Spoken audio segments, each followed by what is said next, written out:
immerse yourself into the world of Creepy Man. He's waiting for you. It was supposed to be just another graveyard shift. Dim hallways, empty cubicles, coffee breaks, dozens of CCTV cameras watching in silence. But at exactly 3:07 a.m., something impossible was captured inside a downtown Austin tech tower.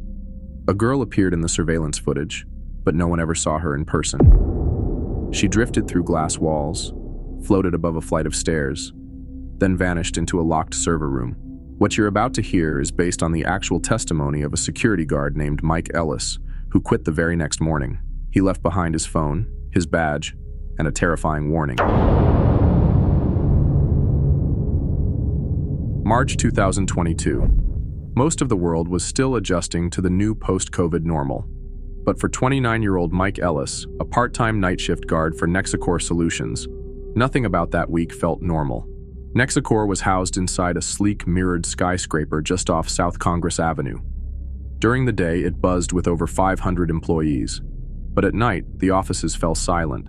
Nothing but humming lights, whirring servers, and the occasional echo of your own footsteps. That week, Mike was on the graveyard rotation, 10 p.m. to 6 a.m. His job? Sit in the security control room on the lobby floor, monitor 16 camera feeds, log any movement, and make sure every door stayed locked. Nothing ever happened. Until March 19th. The incident begins. It was storming that night.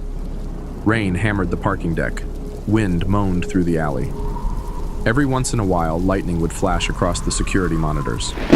At 3:07 a.m., while sipping lukewarm coffee and fighting off a yawn, Mike noticed something weird on camera 7, the elevator cam. The doors slid open by themselves. No one inside. Mike narrowed his eyes. He rewound the feed, paused it, zoomed in.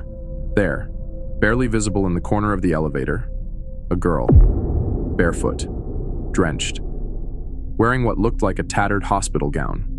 Her long, soaking hair hung forward, hiding her face. She was crouched in the back corner like she'd been there the whole time, but the motion sensors had picked up nothing. No card swipe, no entry alert, no alarm. She shouldn't have been there. Then suddenly,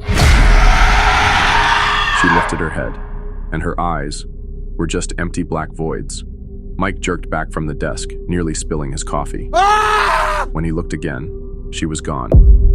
He checked the live elevator feed. Empty.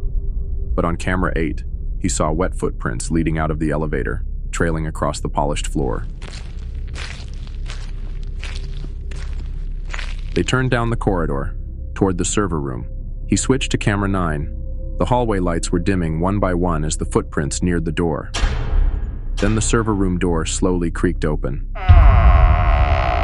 Mike didn't know it that night, but years ago, long before Nexicor moved in, that same block was home to a children's hospital during the 1960s. That hospital was shut down following a cholera outbreak. They say some patients never made it out. The old morgue was never removed. It was buried beneath what is now Nexicor's parking lot. Maintenance workers have whispered for years about seeing a girl in white reflected in the glass, though no one ever saw her in person. Some laughed it off, some transferred. But that night, Mike didn't laugh. He lived it. Back in the control room, the monitors flickered. All 16 screens turned to static. Then they came back. But something was off. The footage started looping. The same girl, walking the same corridor, over and over, only, in each loop, she was closer to the camera. Mike stared in horror. She walked past the elevator, past the break room, past the cubicles, until finally, on the last loop, she turned into the hallway, the one that led directly to his control room. Suddenly, on camera 1, the feed for his very room, she was standing behind him. Mike froze. He spun around. She was there, still, staring, smiling. Mike didn't grab his bag, didn't shut down the system, didn't even punch out. He ran, past the turnstiles, through the empty lobby, out into the storm. The glass doors slammed behind him with a deafening thud. He drove away that night and never came back. The only thing he left behind, his badge tossed into a storm drain. And one final message to HR: don't ever watch the tapes. She's still in there. I saw her. She saw me back. The next morning, when management arrived and found the control room abandoned, they pulled the surveillance logs. All footage between 3 a.m. and 3:30 a.m.